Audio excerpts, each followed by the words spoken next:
Pemirsa, Polres Aceh Timur berhasil menggagalkan penyelundupan 28 kg narkoba jenis sabu di Jalan Lintas Medan, Banda Aceh. Dari aksi tersebut, polisi mengamankan 3 orang tersangka yang diduga sebagai kurir narkoba.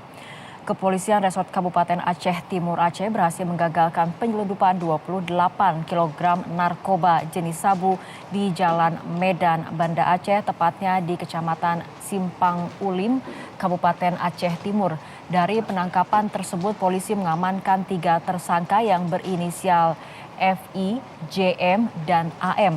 Narkoba jenis sabu tersebut diduga berasal dari negara jiran, Malaysia, yang sebelumnya diselundupkan dari perairan Selat Malaka yang diteruskan melalui kapal kecil yang bisa bersandar di Pelabuhan Tikus yang berada di perairan Aceh Timur.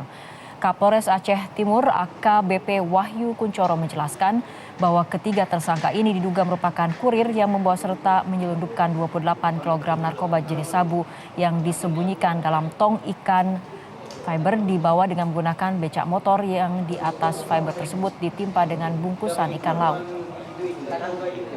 Kita kerja sendiri, tentu ada partisipasi dugaan berdasarkan laporan dari masyarakat terkait dengan adanya penyalahgunaan narkoba.